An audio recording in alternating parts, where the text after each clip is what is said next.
Hello, everyone, and welcome to the Circle of the World podcast, where we discuss Joe Abercrombie's First Law series. I am one of your hosts, Lord Chamberlain Jeffrey, and here are my co-hosts, Archlector George, and Harrison, the Adeptus Historical. We continue our coverage of Last Argument of Kings, the third book in the original trilogy. And for this episode, we'll be covering Authority and the Circle. So, let's get started. Everyone, as usual, thank you for your support, you kind ladies and gents, right? Yeah. Reminding y'all. Super kind. Super kind. And just please follow us on our social medias and our YouTubes and our websites. Thanks. Appreciate it. Okay, bye. Bye. Oh, sorry, we're not done. Okay. So we'll just jump right in and we'll start off with our first chapter. And this is Authority. And we start off from the perspective of good old Giselle Dan King. Luther. No, he's not Luther no more. He's some Dan King? He's something Dan King, but he's still our man. Dan King. Captain.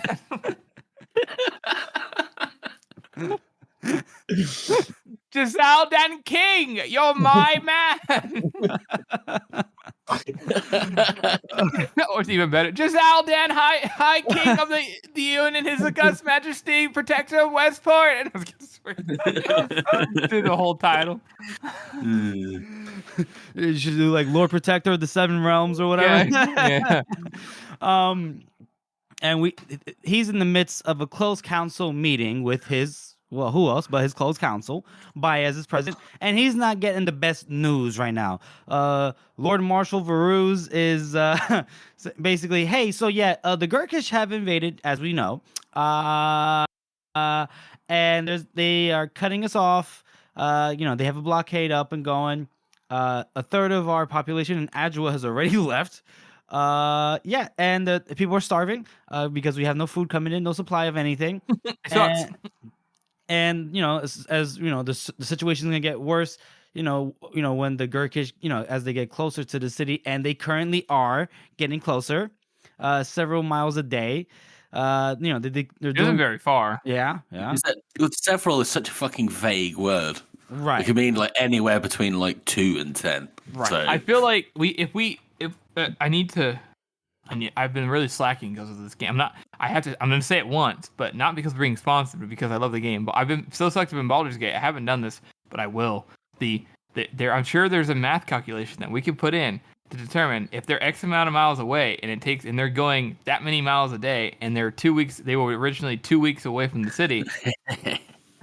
We can determine the actual length of Middle. And we will get around to that at some point. And why haven't you, Adeptus? Come on, chop, get to it. Listen, I know you're old if you don't keep up with the times, but Baldur's Gate is an amazing game. So. What is Baldur's Gate? I don't understand. My point has been proven. Anyways, yeah, go ahead. Giselle asked Varuz, like, what is their strength? And Varuz kind of breaks it down.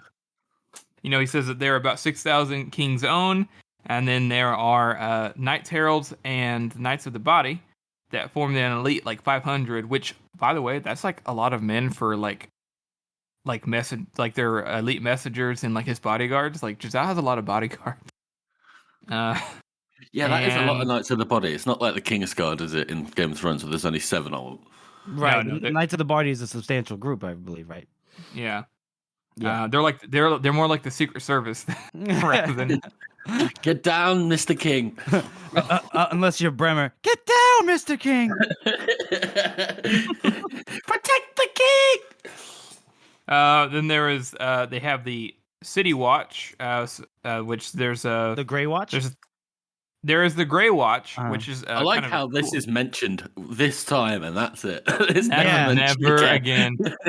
But it does explain though. So the City Watch watches over most of Adjua, and they just that's a crime. But for the most part, it's whatever. And then inside the Agarion though, like they have an entire force of 4,000 guys, just doing, guarding and stuff. That's a pretty substantial force. Mm-hmm. And then they said they got some more 1,000 in City Watch, and they could always like recruit a whole bunch of like staff, like cooks and maids and things like that. So I would say best case scenario with what they're talking about in these numbers, without including like every single population, all this population that's left and staying around, they've got like 15,000. And then they're like, well, how much are the Gurkish? And they're like, 50. It's a lot of people. It's a lot of people. Yeah. And they're going to be there within the week, which, remember, they're all, it's a lot to look forward to. And then at some point, right, we should mention, I don't know if you, we should mention about that they were like, well, what about the nobles? Aren't they sending some guys? Yes, and basically a lot of them are just not casting their lot until they know for sure like what's going to happen. Right. And we know, and they said that Brock is probably the one that's let him in and is letting all the other noblemen know that, the Gurkish will hook them up, or if they side with the Union, then Gurkish mercy for all of them, and we all know what Gurkish mercy is. Yes. And they have done the Gurkish are being smart about it. They're not telling the nobles to fight. They're telling them just to stay out of the way. Mm-hmm. Yeah, that's true. And, excuse me. And I like how, so Giselle's, wondering about when will Lord Marshal West return. And he's like, well, looks like at the very least, it's going to be about a month before he is disembarked and ready to come to our aid, which is like, all right, looks like they're going to have to hold out for a pretty long while in a siege there, buddies? And then Lord Chamberlain Hoff is like, Your Majesty, just to save you, right, to protect you, we should all get the fuck out of here and like rule the Union from a different town until we get things situated, and then Bias cuts in, he's like, absolutely not. And Giselle internally was kind of thinking, he thought, well, I was actually kind of I was intrigued by that idea, but no, yes, we must fight the Gurkish here. And what is Bias like? In my experience, the best thing to do is to completely abandon the outer city and hold Arnott's wall. We can better do it, and then we can launch raids. Right, because they're talking about the defense of the city. And you want to talk about this, Harrison? Like how the concentric walls are set up and everything? Yeah, it's set up in like how a lot of cities of this time, well, relative time, are set up where this fake time. Adua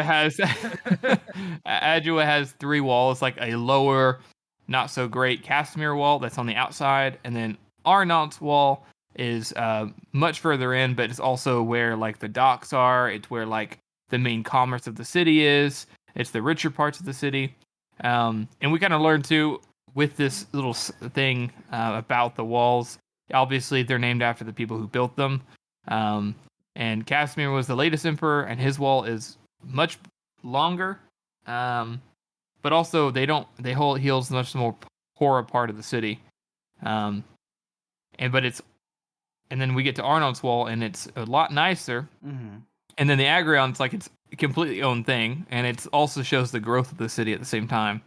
So they basically say we got those 3 walls, and then there are also walls in between, like sections off different parts of the city. So we can guard, each like little borough if need be. It lets them hold out for a lot longer. Yes. So it's a pretty good defense. Adua's pretty well defended, and like the Agrion itself is also like a fortress in its own right.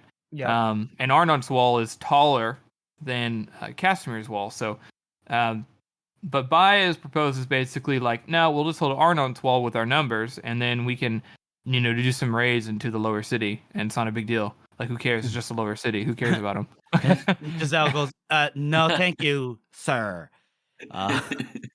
Your Majesty. I like how Giselle's has suddenly become really eloquent. It's like, I will not yield my capital to the Union's oldest enemy without giving battle.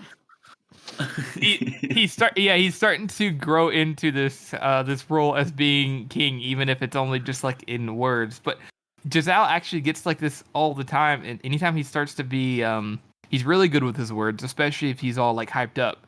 And right now, he's kind of getting irritated at Baez, and he knows Baez can't say no to him right now because what is Baez going to do? Blow him up right now on in the front brink of the close council. Yeah.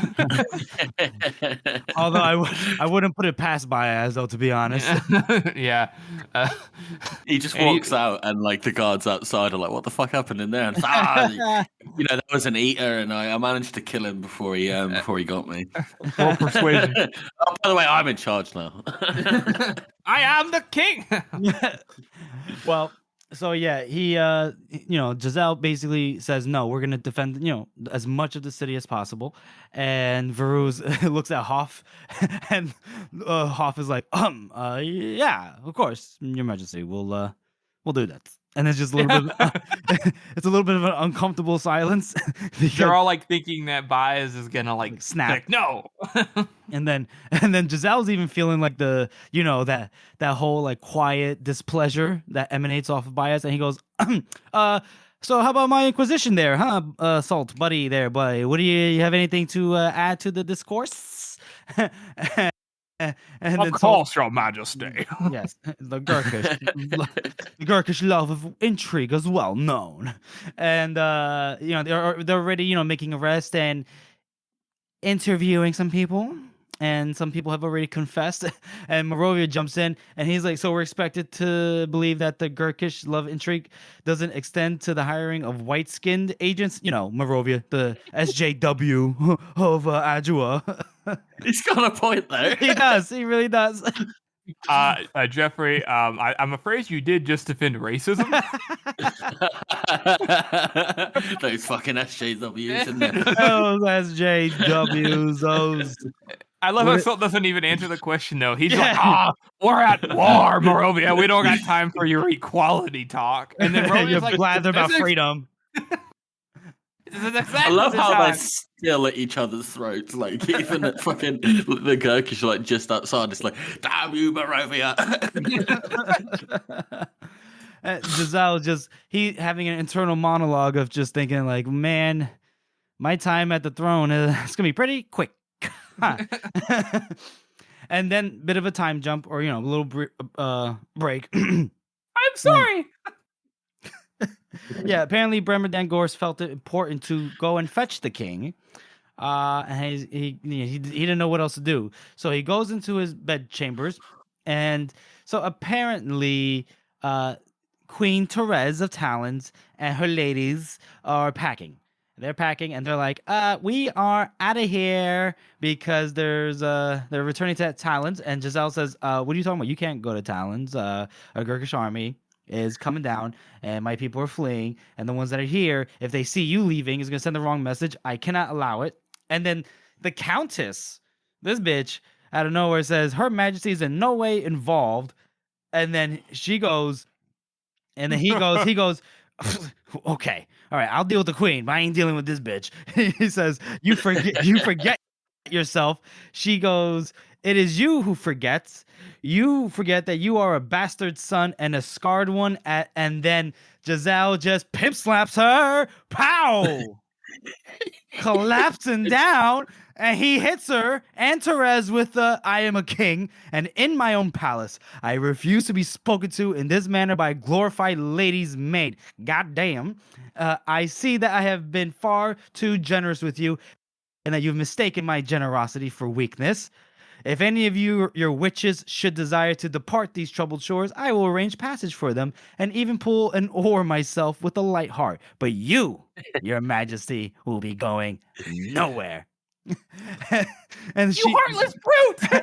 and he cuts her off too. He says, we may both wholeheartedly wish it were otherwise, but we are married. The time to raise objections to my parentage or my person, or is there any other form of our situation, was before you became queen of the union. So despise me all you want, Therese, but you go nowhere. And that's the end of that chapter, folks. That's how you lay down the law when your ladies. I'm sorry. He does. I do like how he walks away and says, "Damn, my hand hurts." Yeah, I bet they weren't expecting that. That part always makes me feel conflicted because at the same time, I'm like, oh, you shouldn't do that. But also, like, he's not wrong in any way. Like, his reasoning. He had to flex out the pimp hand. You know what I mean? It's what he had to do. He definitely needed to put them in their place, and he did not need to wrestle. Whoa. Are you saying a woman's place? Are you saying a woman's place is beneath him? Is that what you're saying? Oh my god, Jeffrey! Jeffrey, look who's the SJW now.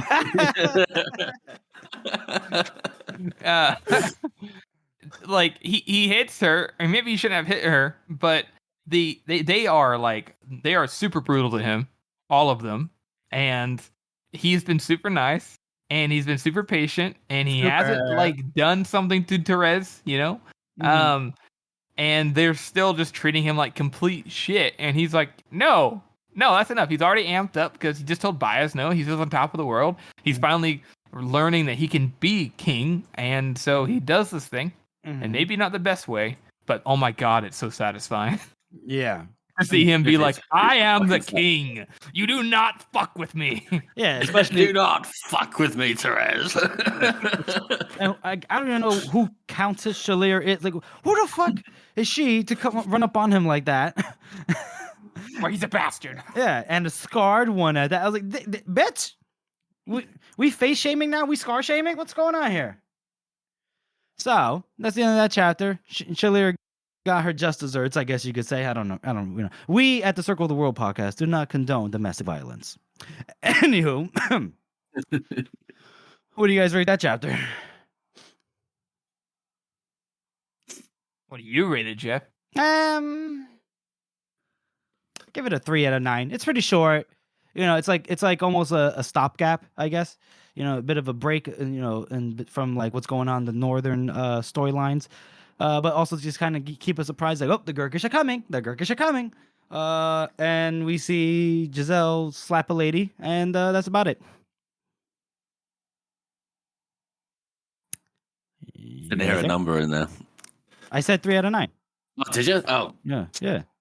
I think I'm gonna go. Did you guys not hear me say that? One. Yeah, no, I heard you. I'm just being an idiot. Oh, okay. Cut that bit up. Go ahead, George. I reckon I'm going to give this a same around a 3 and a knuckle. Like you say, it's very short. I do like to see Giselle standing up to Baez, and Baez being very upset about it. And yeah, it's nice to see Giselle growing into his role. So it's good, but like you say, it is super, super short, this one. Yeah, very short. Harrison? I think I'm going to give it a 3 and a knuckle as well. Okay. Same reasons you guys said. You pretty much covered it. I do like the little lore tidbits. I feel like we can extrapolate.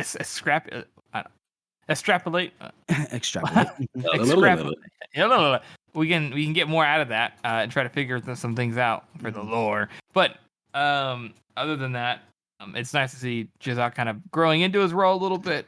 But it's not. It's like you said, just a stopgap. So yeah. All right. Well, thank you for those ratings, gents.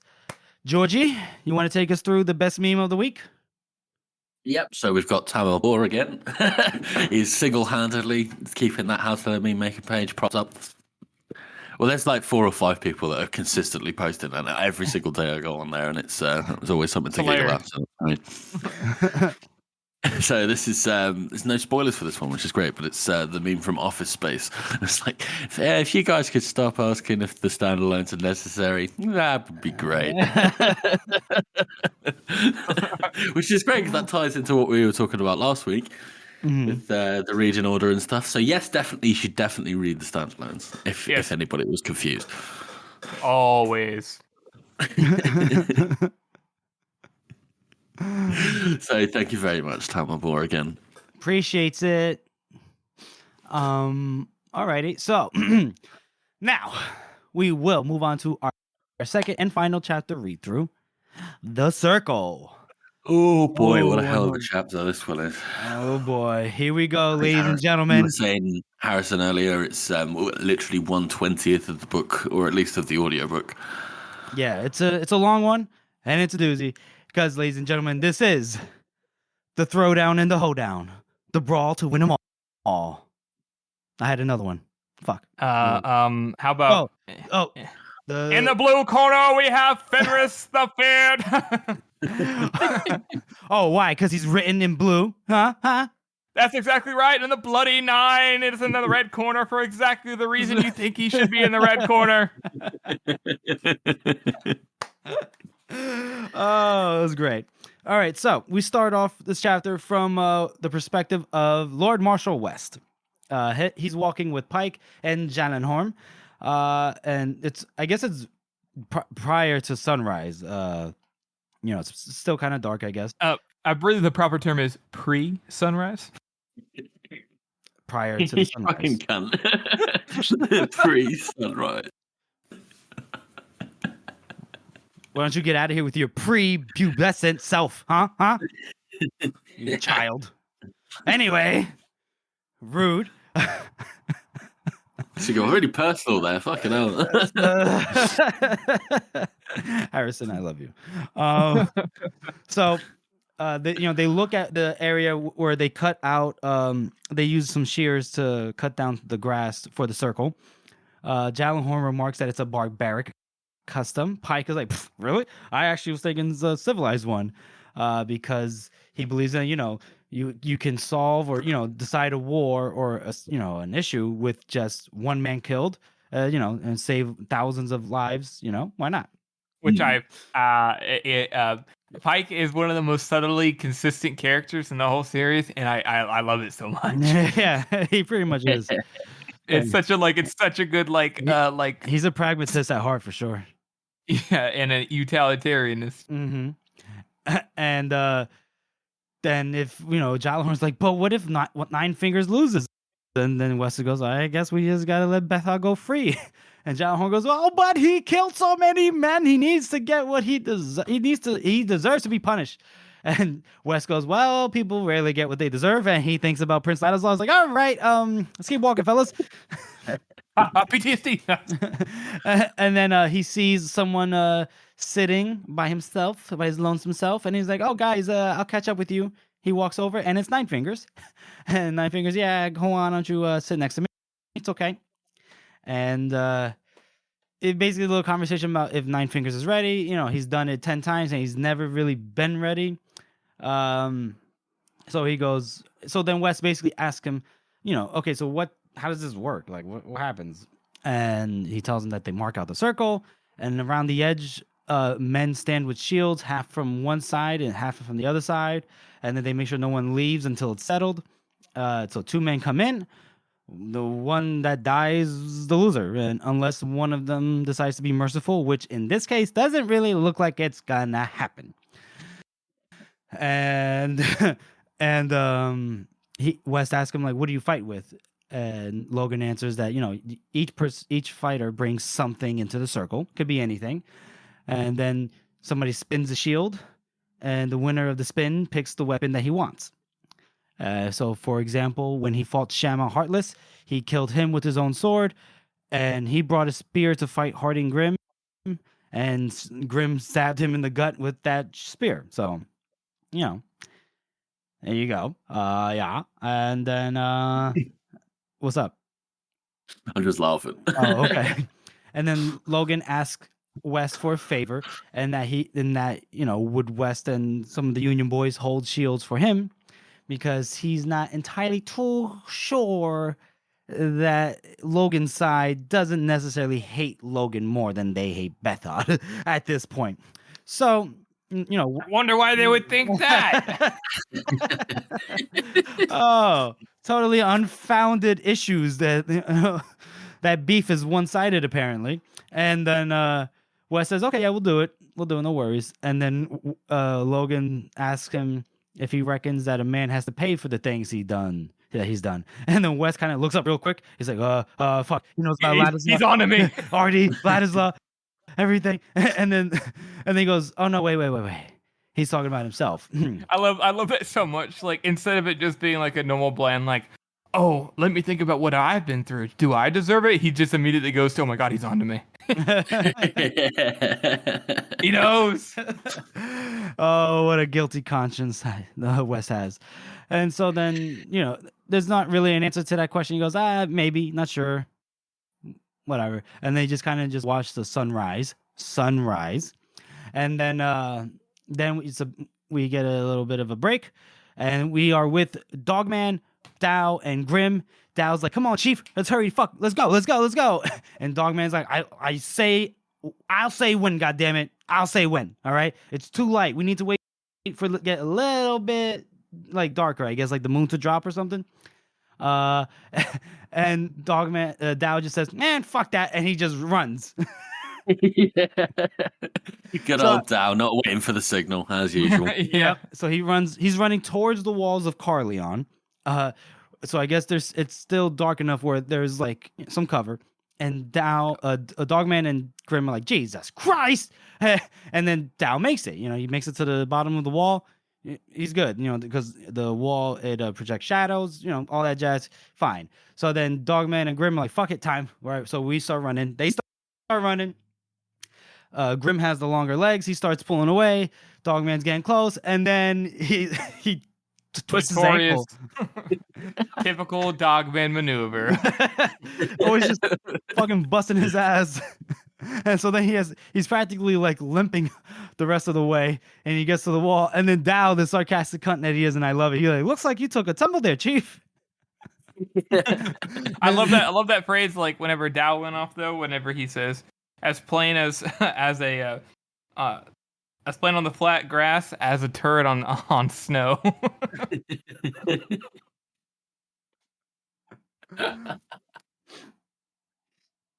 I like how Dow's just like, Dogman's just like, "You mad cunt, what the fuck you doing? You could have killed us all." And Dow's just like, "Oh, there's still time." And then so Dogman kind of loses his shit a little bit at Dow. He's like, like you said, George. And then Grim's like, "Shut the fuck up. Shh. There are people walking on the ramparts. Be quiet." And then it's like, "Okay, so what do we do now?" "Oh, we just wait." Okay, boom, break. And now it's break. Logan. And then so now we come back to the perspective of Logan, and he's nervous. He's nervous as all hell. He walks towards the circle, and then the group of people are with him. Crummix with him, West and the homies, and then they're at their spot in the circle. And then the gates to Carleon open, and their Northmen come out, and then as Logan's waiting, right? Well, he sees a big shape walking through the gate, and he's like, interesting shape, interesting. Then he gets closer, and he goes, oh, I thought tall was big. This man is not a man. This is a thing. I don't know what the fuck this is, but this is a fucking thing.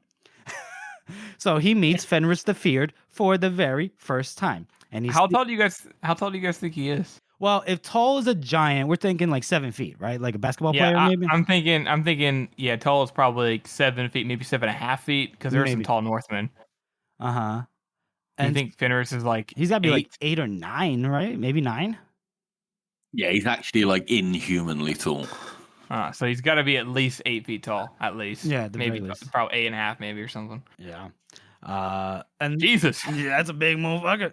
And then so and the Feared, we know all the features about the Feared, right? Half of his body is written in blue ink, written by Glustrad himself, the homie. And the homie, shout out to my man Glustrad. He wrote some fire lyrics. Glustrad with the glizzy glock. And then, he just fucking wrote like a rap song on Glustrad. Oh my god. No, nice tats, bro. What do they mean? Oh, bro, it's so deep, man. It's my history in the streets, bro. Mean streets of Alcus. And we know, and like his face is always like moving, like twisting, like he's squirming, squinting, his eyes are bulging, and all that jazz. And his other side of his body, the one that's not written in blue ink, that I believe has his armor. All right, he's carrying the bag of his armor right now, currently, right? Yeah, he's not dressed yet. He's not dressed yet, so I'm assuming the man is practically naked. He seems like a nudist to me. I don't think he's worried about the societal norms of civilization. I don't think he cares. I mean, about if you got tattoos like that, then you got to show them off, like. yeah, you gotta flex your, you gotta flex it. He's like, holy shit! It goes right down the middle of the bat too. Oh snap! You imagine Glass strong fucking tattoo in that? What the fuck, man? I bet he did. He probably would. And so then Logan's like, where's Bethard? Hello. And Bethard goes, I could just watch you die from here. It's fine. It's fine. He's up on the ramparts. I mean, if I knew what Logan was capable of and how he acted, I would not be anywhere close to that fight. Logan might just like, whoopsies, killed you. Now you're one of the. He's fucking. Now you're part of the mud too. Logan, I was your mother. Too bad, Mom.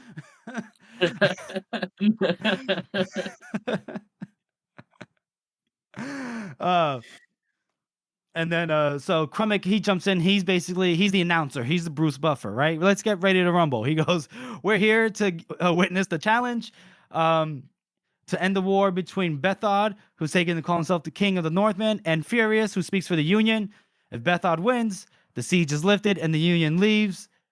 Furious wins, then the gates of Carleon are open and Bethard stands at his mercy. Do I speak true? Yep. Okay, great. Name yourselves champions and list your pedigrees. Now Logan, he comes up and he goes, I'm the Bloody Nine, and there's no number to the men that I've killed. The 10 challenges I've given, and I've won them all. In the circle, I've beat Shama Heartless, Rud Three Trees, Harding Grim, Tull Duru, Black Dow, and many besides. If I list the named men that I've put back in the mud, we'd be here till sunrise tomorrow at least. There's not a man in the north that don't know my work. Bam! Boom, boom, boom. Then it's Fenris's turn, and he's just very like, my name is Fenris the Feared. My achievements are all in the past. With these signs, Great Glusrod marked me out as his chosen. With this hand, I tore down the statues of Alcus. Now I kill little men in little wars. Such is the way of things. Okay, way to Jesus. way to Put a downer on the whole meeting. Fucking hell. I love that you. I love that you said it that way. I want to see. Like What? inside the audiobook, he's like, I did this. I am Fenris the Feared, and then you're just like, it's like basic ass monologue. Like he's super bored. That's how I always imagine him to be. Yeah. And then Cromwell's like, great, thanks for the rousing introduction there. All right, so what weapons have you guys brought to the fights? And Logan, he has his sword from the master maker himself, Canadius, and then Fear, he throws his Fenris just throws down his bag and it's his armor. It's like, all right. So he asks, Crommick asks Nine Fingers, do you choose the painted side or the plain side of the shield we're talking about? Logan says painted.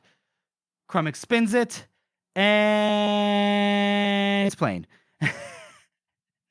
So, it's like, oh fuck. So big. I like how Crummick calls Fenris Big Lad. It's like, it's your choice. And then Fenris grabs the maker's sword, which apparently looks like a fucking like a toy in his hand, right? And then he kind of looks at Logan, and he's like, but then he goes, take your knife, little man, and he tosses the sword at Logan. So Fenris don't need no damn weapons. I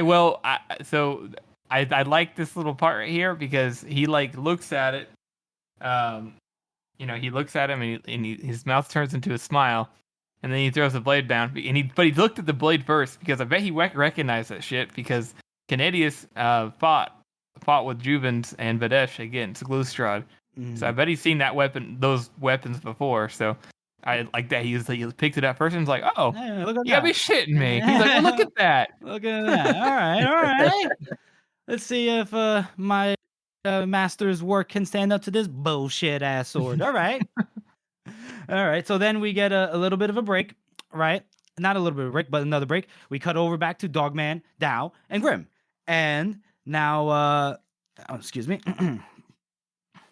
So now they could hear that the circle is about to start or whatever. They hear the cheering, the roaring, all that jazz. Bam, bam, bam. And so they start. They're like, okay, let's do this. They grab like a couple like grappling hooks and a rope. They toss it over the rampart. Dogman goes first because he's chief. Why doesn't he go first? And then he gets up there and everything's okay. Looks like it's not gonna be an issue whatsoever. And then he tells, "Okay, guys, come on up." And I think Grim is starting to make his way up there. Tao is gonna be the last one. And then we just hear, "Oh, what the fuck?" And Dogman looks, and then it's two thralls on patrol. And then Dogman, quick thinking, he goes, "Oh, there's a rope here. These guys are trying to get in." So he makes believe that he's on, he's one of Bethod's. And then they're like, "Oh, fuck, he's coming up now." So then they run up to him, and they're about to cut the rope. And then one guy goes, "Hey, wait a minute, buddy. Why are you so muddy?" And then Dogman just stabs him in the fucking chest. And then the second guy, he has a mace and he starts swinging around. And then Dogman fights him. But then they start grappling with each other, rolling around. And then next thing you know, Dogman's back is against the parapet. And the thrall is about to slide him the fuck over. And then Dogman's like, uh-oh. He feels his ass about to come over the parapet. And then Grim finally gets up to the top and shoots him full of arrows. And then Dogman doesn't let him fall over. He puts him nicely down on the walkway. There you go. And Respectful. So respectful. And I like how Dogman, he goes, just once, I'd like to get the help before I'm at the point of getting killed. Which is very it's like that movie trope, where it's like, our hero's in danger. Oh my God. In the last second, he gets saved. And I like that he also shows that respect to the dead because, that's one thing that the Northmen have. And it sets up a nice little parallel between him and Logan. Well, I think it's just so that no one sees him. That's true, I guess. But yeah, maybe you're right. Maybe I'm reading into it too much. Yeah, you are. Yeah, you are. Damn, bro. So sorry. Damn, bro. Sorry. Jeffrey's spicy. Okay, I was just gonna point out that if that was the case, that in the beginning of the chapter, Logan's like, man, this is crazy. All my life is led to this moment. But who cares if I die? Who cares if anybody dies? Whatever. Oh, who cares? Such is life. C'est la vie, right? Well, and then what am I missing up on? Okay. Oh, and then Dao comes over. Yeah, he's the last one up, and I like how he's walking towards Grim and Dogman. That first guy that Dogman stabbed is still breathing, and I like how Joe writes that Dao just chopped a piece out of his skull as he was walking by, careless as if he was just chopping logs. And then he always has to berate somebody. He's like, "I leave you two fuckers alone, and look what happens, huh? Two dead men." Well. Well, what can we do with two dead men? And I have a feeling, ladies and gentlemen, that they're going to be stealing their clothes. They're going to be robbing the graves. Grave robbing. How dare they? And then we break away again back to Logan's perspective. And Logan is trying to keep his distance, right? At the edge of the grass, just like, I gotta keep moving, gotta roll, gotta duck, gotta heat, gotta hot, right? And then obviously Fenris is, just swinging, he's throwing haymakers. This is, you guys want to jump in here, join in, talk a little bit about this fight that's going on? Go on, Harrison. Yeah, why are you guys so quiet? Well, you were getting really into it. I didn't want to interrupt. No. Get into it, please. I like that even in the beginning of the fight, Fenris is not slow, and what he has is so unorthodox. He's just throwing his body weight around because his blue side is invincible, and his armored side is that whatever armor that is, it's really fucking tough armor. It's tough enough that the maker's sword doesn't go right through it. So it's pretty. I mean, I don't know if you guys ever gotten to a lot of fights, but if you have a sword, normally you have the advantage, but it doesn't really feel like that here because you can't hurt somebody with that sword, so you're basically fighting somebody with just throwing himself at you, and you're just trying to figure out how to not get hit rather than actually do damage, even though you're the one with the sword. So Logan is essentially put in this really awkward position where he's just I guess I'll just keep rolling. He's just trying to. That old Dark Souls strategy. Keep rolling around. Yeah, finish the beard boss. I do like as well, like Logan just scores some really good hits on him, even though he knows it's probably futile. Like he cuts right into like his carotid artery in his thigh, and he's just like, nope, it's fine, it's just going on. Mhm. Yeah, and each time that he's able to do something, Fenris just like knees him or throws him back. Yeah. And so, but it is worth noting that like compared to how everybody else has been in the past, Logan's actually already doing like better. Yeah, really good. Like the closest person would have been Rudd, 3 trees. Yep. Yeah. And then so he's like, all right, he got kneed in the gut, like you said. And I don't know how they didn't break all his ribs, but yeah. And then we cut to West's perspective, and he is like he's riding high. He's feeling that adrenaline because it's insane. It's imagine like you're having a front row seat to the most horrific fight you could see. And We pretty much just get West's description of this. Like he doesn't really know that much about single combat apart from fencing, and he's saying like it's just absolutely quite chaos. Like this fight is just there's no like tactics to it. They're just fucking going at each other, and Logan's just trying to fucking get away. Every single blow could literally just fucking kill him in one go. So he's just got to try his, like I said, Dark Souls strats, just try and fucking dodge out of the way. And it comes to a point where the fighters are very close to him, and he sees that the strap on Fenris's armor is like really close, and he's just like, right, I could help here. Right, because Fenris fell on him because Logan, like there was a sequence right where Logan is doing really good because he dodged out of the way of the fist and just started hammering away, even hitting him in the painted ribs and everything. Can you imagine being West? You look up and it's just like the sky darkens and then there's this giant fucking thing about to like fall on you. Yeah, it must be fucking terrifying. Oh my god. And so but it's not just on West. I imagine the other men next to West, they're also helping hold Fenris, up. And then like you said, George, you saw that he sees this buckle, and he just reaches out and he goes, "Ooh, I wonder if," and he just pulls it out. He loosens Fenris's armor a little bit, which is apparently one of the worst things you can do, and he'd probably get horribly murdered if they found out. Yeah. Catch you cheating in a northern duel, and they'll cut the bloody cross in you.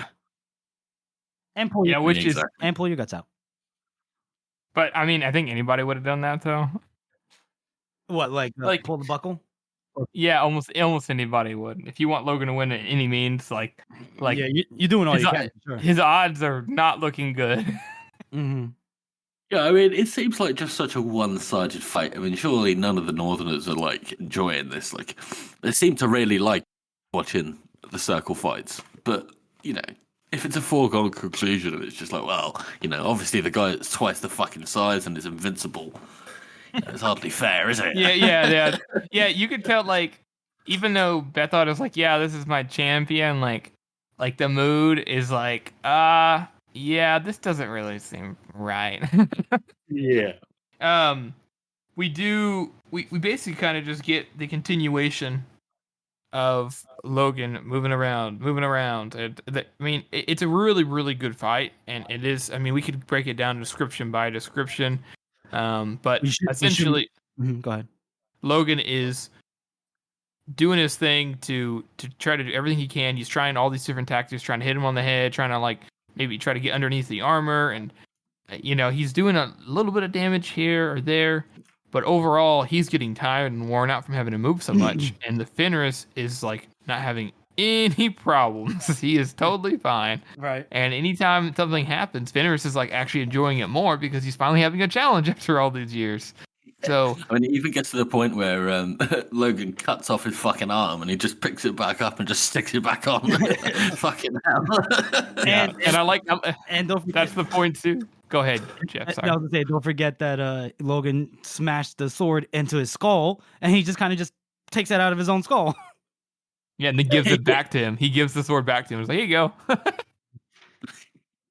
go. Then, I mean, when he puts the arm back onto, everybody's like, oh yeah, this is like clearly not fair. It's pretty apparent now to us that maybe. Yeah. Yeah. But then we get another cutaway back to the dog man. Mm-hmm. Yeah, we get a we cut away back to the dog man, and he's got to piss because he's always got to piss in situations like these. So he had on one of the dead thralls' clothes on, and so did Grim, and they had Dow in between them, acting as if they have him like prisoner. And then they get up to these guards, these Carls, and they're like, "Yeah, we caught this little bastard trying to creep in, And then he punched Dow just to make it like look good, and I know Dow must be like, "Motherfucker." And then, excuse me. And then, they joke around a little bit, and then Dow just kills one, and then Grim kills the other guy. So it's a nice little trickaroo, right? And then they start going through the, like, I guess not the streets, because Carland's not big enough. I mean, I guess you could say streets, right? Yeah. Yeah, right? Yeah, so, Carland's definitely got streets, yeah. Yeah, okay. So then now they start, looking around to see if they can find a witch, aka Carib. And then and then we turn back, to Logan's perspective. Again, it's just Logan and Fenris, doing all he can to stay alive, but he's just getting his ass whipped. And then and then at the point where Logan is trapped, right? With Fenris has what is Fenris doing? He has Fenris has his boot. Fenris has his boot on Logan's head, and he has he grabs Logan by the arm, right? Guys? Yeah, and it seems like that Yeah, he should just be able to fucking kill him, like right there. Right. He could kill him right here. It looks like, but Fenris looked up at Bethod, and Bethod just waved his hand like, keep it going, keep it going. And I mean, if I was Bethod, I probably want to draw it out, show everybody, look what a pussy he is. Like, why not? You have all the advantage. Mm-hmm. And then, Fenris lets Logan up and then backhands him. And then he's on his knees. He's getting up, and then we get a little cold feeling. A little yes. Yes. He gets up. He's smiling. Oh no. The Bloody Nine has returned, ladies and gentlemen. And then we get a cut, because that's just how it goes in movies. They just cut away. No, not really. Because then we shift over to West's perspective. I do love how he's like, yes, he hissed, and Logan laughed, and the Bloody Nine laughed together. Mm-hmm. And I like how West goes, he had not expected Nine Fingers to get up, not ever again, but he did. And when he did, he was laughing. It sounded almost like crying, like a slubbering giggle, shrill and strange, but it got louder. What's going on? And his head is like sideways. Why? What's going on here? Who is this man? Like, he is like, we just get another scene of Logan being a crazy psychopath, the Bloody Nine. And a lot of people think, surely there's got to be some kind of otherworldly thing with him here. I mean, if I saw somebody get the shit beat out of him, and then he stood up, and not only was he like totally fine, he like was starting to enjoy it after he didn't enjoy it, I'd be like, what the heck is going on? And then he starts doing even better, even though he's been fighting just as long, and he's just like going crazy. I would be like, what the fuck?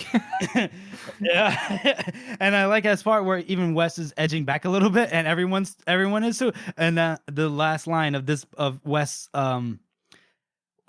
perspective, it goes, they no longer knew who scared them more, Fenris the Feared or the Bloody Nine. And then we're back to the Logan's perspective, or in this case, the Bloody Nine. George, do you want to talk about like the description of like the characterization here and everything? I mean,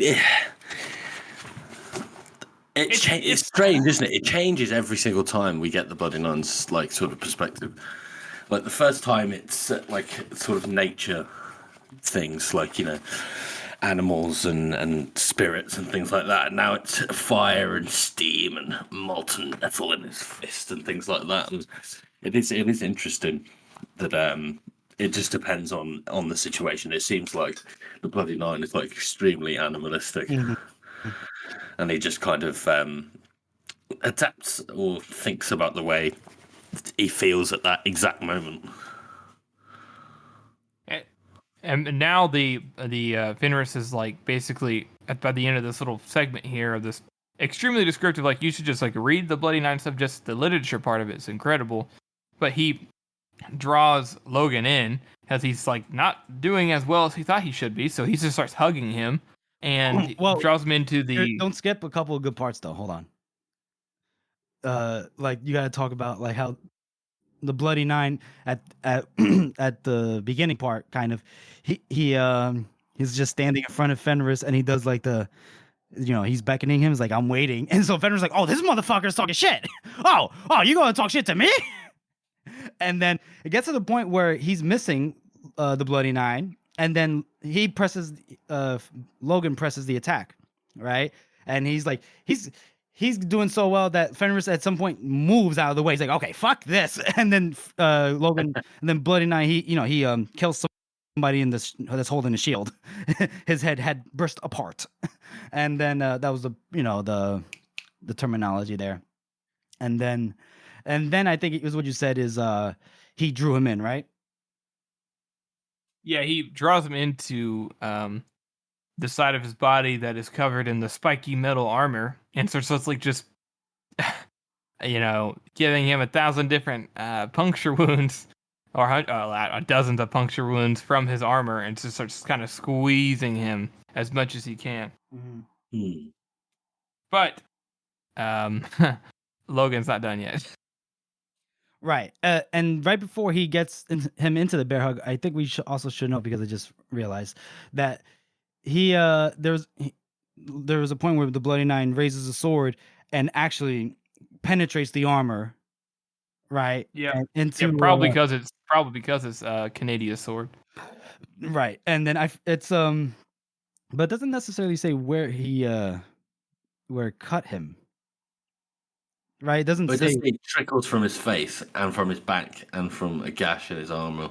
But it doesn't say specifically where that gash is. Oh, right. Well, but then I guess so he's managed to do some damage to him. Yeah, he's doing damage to the leg because he could see that the armor is flailing away on the leg. It's probably doing damage there. That's why Fenris is on his knees at that one point, where Logan could just sink that bad boy in, and then thanks to West and his little shenanigans. Yeah, good boy, West, good boy. And then Fenris gets him into that bear hug of doom. And they're both basically just kind of like growling at each other while the world is burning. And then we get a commercial break, folks, and we go back to the dog man, and they see Corey. They singing of some sorts, and so they go find it's like a hut, correct? Or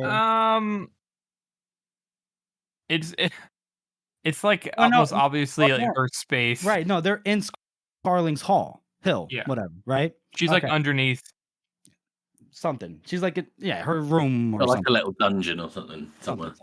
Some kind of witch coven. So basically, Dow's like, fuck it, I'm gonna go around the back, and then Dogman's like, no, but Dow he goes his own way, and then so Dogman and Grim, they creep inside. Okay, they see her. She's out here with the she has the bangles. She has like the blonde hair, all that jazz. And then Grim is about to shoot her with the bow because her back's turned to them. She doesn't see him. But Dogman's like, no. It might, you want to do it immediately and quick, and she might like live if she might not die immediately with an arrow. So then they start creeping into the room. They go like they separate. They dun dun dun dun dun dun dun, and then the fucking Pink Panther. Yeah, the Pink Panther. Yep. and then of course Dogman's foot kicks a fucking jar clattering. She turns around. They're like, uh-oh. And then we briefly cut back to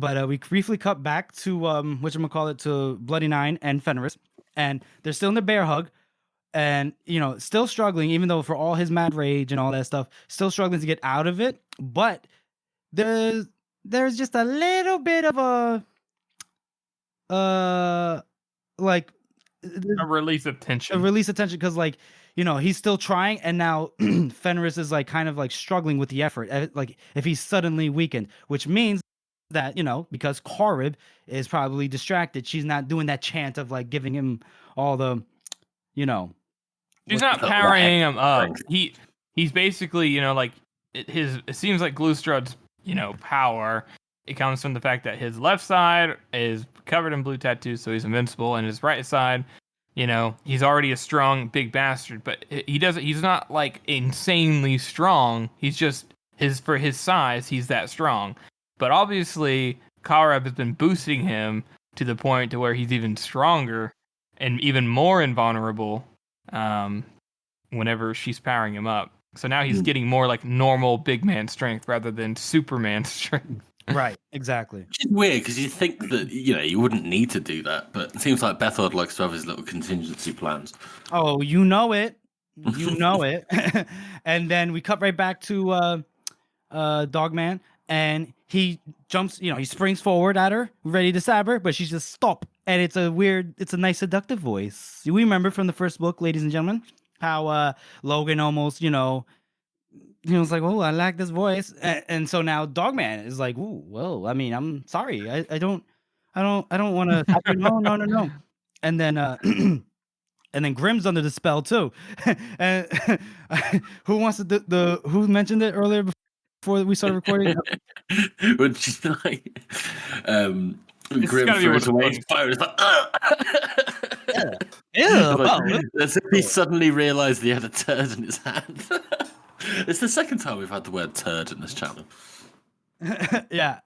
And I like Harding Grimm is my name. Yeah. He's still talking now because she's like, well, come closer, fellas. Come closer. My name is Karib. And he's like, Dogman, they call me Kind of my sense of smell. Yeah. They're like proper trying to impress us. Yeah. And then she goes, well, you know what? It's okay about that knife. I think it would just be best if you use it to stab him. And then Grimm's just like, yeah, do it.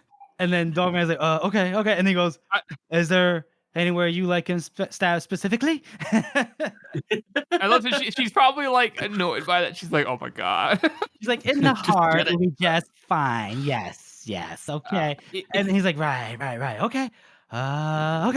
Okay, I just don't want to embarrass myself. I want to do it. She's like, okay, now, come on, just get it over with, buddy. And then an axe blade made a clicking sound as it split her head neatly down the middle all the way to her chin. And her body just slumped down, and it's Dao. He takes the axe out of her fucking head, and he just says, bitch talks too much. Anytime you start to doubt, you shouldn't. Okay. He comes in close. My boy, Black Dow, best non-POV character in the series, bar none. Anyway, absolutely none. Anyway, switch back over to the Bloody Knights. Bias? I'm sorry, bias, guys? Hello? Right, fine, whatever. We're not having this argument again. Fine. I mean, bias is okay as long as it's not, tier run. He who should not be named. Who shall not be named. So then we switch back over to the Bloody Nine, and he feels the change. Oh, it's different now. Fenris ain't holding him with that same kind of, pizzazz. So now he's working his arms, right? And he's like, "Oh, I'm gonna get this sword ready. And then he what does he do? He basically kind of Fenris isn't letting go, right? He's not letting go.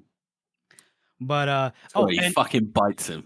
Right. He bites him, and also doesn't his face get Logan's face gets penetrated by one of the spikes on one of the armor, what do you call those things on the shoulder, right? Pauldron. Yeah. Thank you. And then but he'll take it. He will take it because what he decided to do was even though he's still trapped, he starts shoving the sword into the painted side, right? Even though, it can't be harmed, but that doesn't mean that the internal organs on the other side are, invincible. So he just shoves it all the way fucking through. He just basically, he shoves it. He's digging his way through to the other side. Yeah. So to the point where the blade kind of comes out of the non-painted shoulder, that side, right?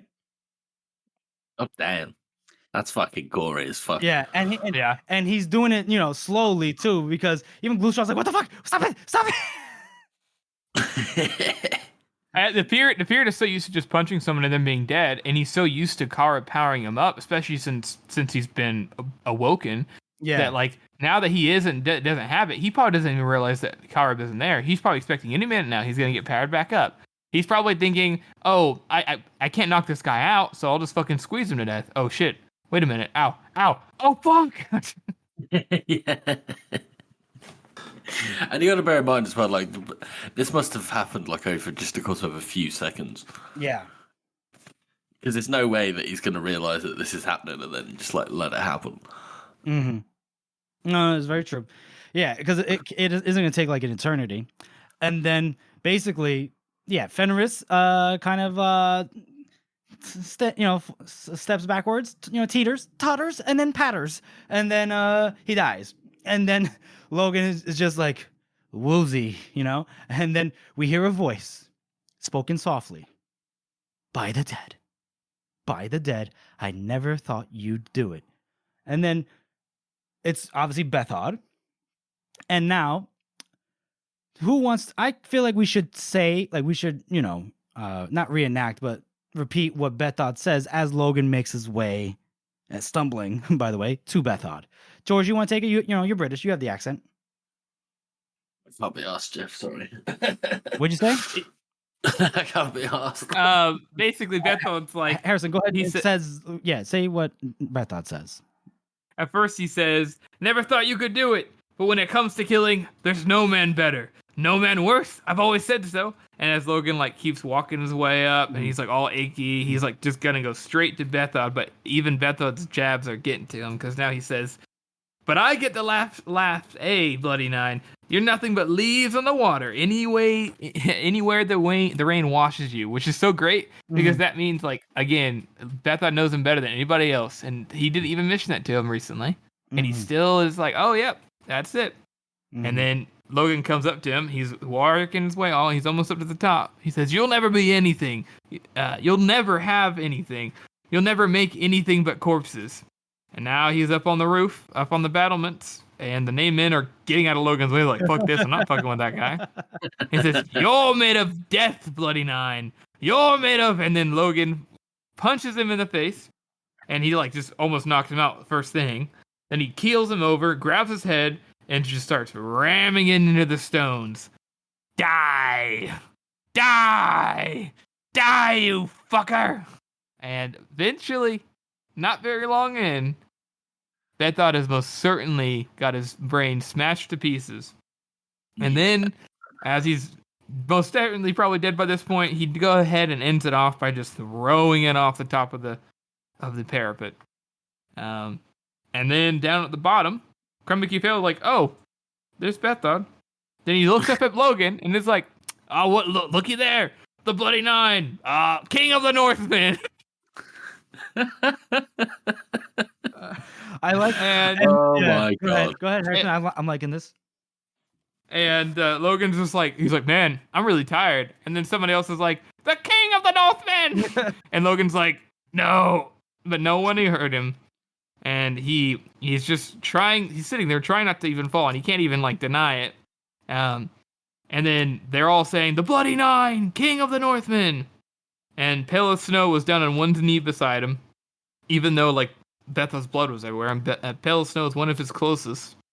And then Dogman's, Carl's, and Bethod's, everybody who is all the way around, all bend the knee. And Logan whispers, "No." But it all came as a dull slurp. He said that this is the most interesting part of this line here, is he says, he had no more power to stop it than he had to make the sky fall in. Seemed to him that men do things and pay for the things they've done.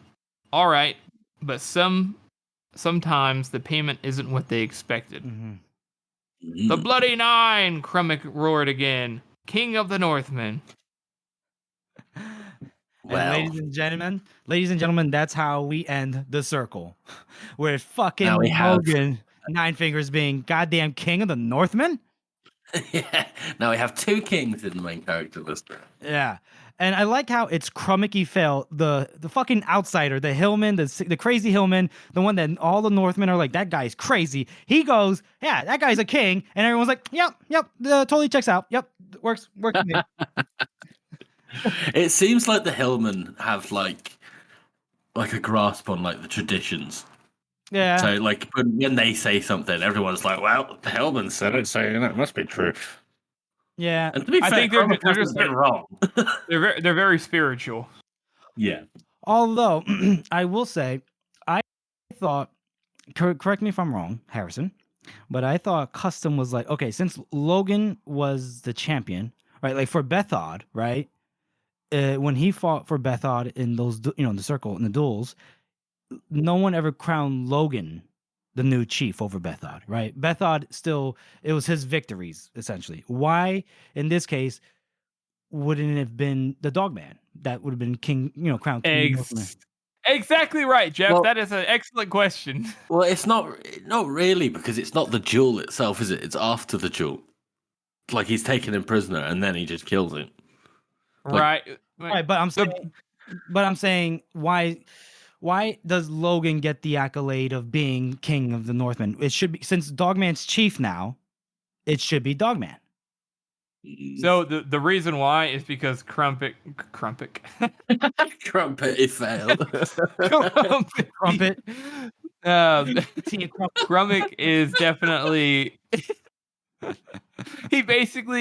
he does this thing, and it's not exactly clear why. I mean, we can go on to some wild theories about why, but there is he just does this thing, and since everybody is like, oh my god, like Bethod's dead, Logan just killed him, Logan said he was his, Logan just won, the Dogman isn't even there right now. Mm-hmm. I think Crummick, for whatever reason, says he knows he just says it. Oh, he's the king of the Northmen now. Yeah, and everyone else is so fucking terrified and so in shock and so like wrapped up in everything happening, this big historic moment of the North, that they just go with it. Yeah. Okay. Yeah, I get that. Yeah, I get that. But I do agree with you, as it should be. Should be It really, Logan should not have been. that should not have happened. Yeah. And also, it's convenient for the plot, obviously. Yeah, Yes. everyone just got a bit carried away, Yeah. and it is reflected on later on that everyone is in that moment when that happened. Everyone was carried away. They're just like, oh my god. Yeah. I mean, this moment is the moment in all the future books that people refer to. Like this is to the point that it reaches other nations of the famous Bloody Nine who defeated Fenris the Feared, an ancient, ungodly, immortal warrior. Mm-hmm. So, like, this is the moment that that Bloody Nine is put in the same category as Scarlet Hoodless and Bethod. Like, he has become Death, the Destroyer of Worlds. He's become a character of history more than anything else at this point. Mm-hmm. I just had an idea. This part I can cut out. We don't need to keep this in, but we should do a YouTube video on like the butterfly effect of Crummicky Fail's crowning of Logan. Because if you think about it, if he didn't crown Logan, if he didn't say Bloody Nine, King of the Northmen, then obviously, again, Dogman becomes king or something. That means we don't get Shivers wanting to leave the North to get away from Black Down, not feeling so good about himself, right? We don't. So that's Best Served Cold kind of changed up. And we don't get the heroes. Because why would Dogman wouldn't invade the Union? Well, we kind of did when we talked about Three Trees being king. Oh yeah, you're right. We did talk about that. Yeah. You idiot. Okay. That was like a year ago, wasn't it? Yeah, that was like nearly a year ago. And first of all, rude. Second of all, I was talking specifically about Crummicky Fail jumping the gun there. All right. God, Okay, damn. I'm sorry. God, gosh. Anyway, we should do that video and we just fuck around. Nah, whatever. Anyway, let's get back to it, and then okay. So that was quite the chapter, fellas. I mean, really, I'm gonna ask you for your ratings, but I mean, come on, It's gotta be a 9. it's a Come on. 9. Harrison, don't you think about being the goddamn contrarian? Hey, I've not been a contrarian for quite some time, Okay. but I think this is a 1. I'm just kidding. You son of a bitch! No, it's absolutely a 9. The description of the bloody 9 fighting, the momentous, serious ramifications of this is like a point in the story of like all the series where you definitely feel like, holy shit, this is like a big moment, you know, like it makes you feel that. Yeah. It's really they got like this whole other B plot going. It's like its own little short story too, with how it's described with the little character moments. It's the end of Bethod. Massive ramifications for the rest of the series. Logan's kind of climax of his what he believes is his climax of his character, where he like defeats Bethod and defeats the bloody or defeats Fenris the Feared, like, and the Dogman. I mean, I don't know about you guys, but it's absolutely hilarious that Grim is like, yeah, stab me. Yeah, do it. Hilarious. Yeah, and he's like, they're just looking at each other happy. He's like, Dogman's all shy. I don't know why that one cracks me up every time. Anyways, it's so long. It's got so much going on. Like the fight scene is incredible. It's one of the best fight scenes, I think. It is. Really I wish we could do it justice. Yeah, but, we couldn't. There's no way we could do it. No. But I mean, come on, it's a 9 all around, baby. This fight lived up to the hype, you know. Yes, it does. Like this was the fight that you knew from the very first book at the end of the first Bloody 9 chapter. That the first time we encounter him, you go, oh, I want to see him fight Fenris. You just knew, you know. And I like it. We finally got there. Love it. I love it. Alrighty. So let's move on to our character spot. And in this case, it's going to be characters. Okay.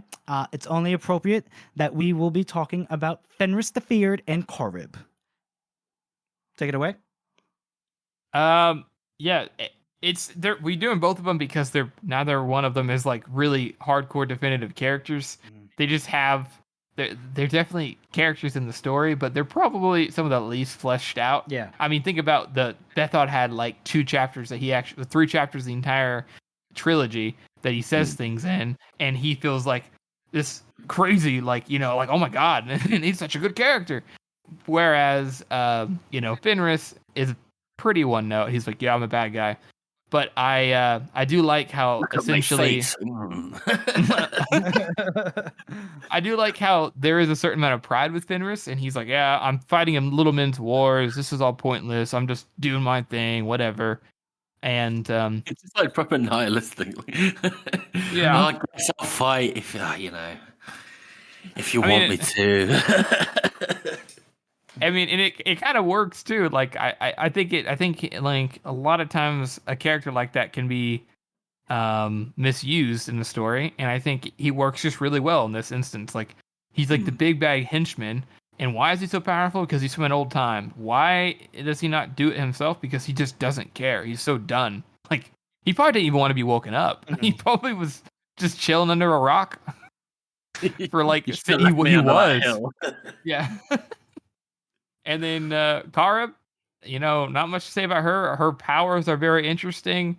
There's a lot of speculation of how powerful she is, and like her effectiveness is not to be discounted. Yeah. I mean, the voice just seems like such a powerful ability, right? Like, especially because we know that it can affect like multiple people. Can you imagine if that could affect like an entire army? Yeah. Just walk up and you go, yeah, you should all kill yourselves, and that's it, you've won. I don't think it can, but I know your point. Yeah, you just have your general kill himself. We want to have a meeting with your general. and she was able to raise Glustrad, right? Yes, she was. I mean, I wonder how she knew where the fuck he was. The Long Eye baby. Oh, that's right. She always saw Glustrad. She knew where he would be and where he was before. But she probably she did. I guess you don't see everything.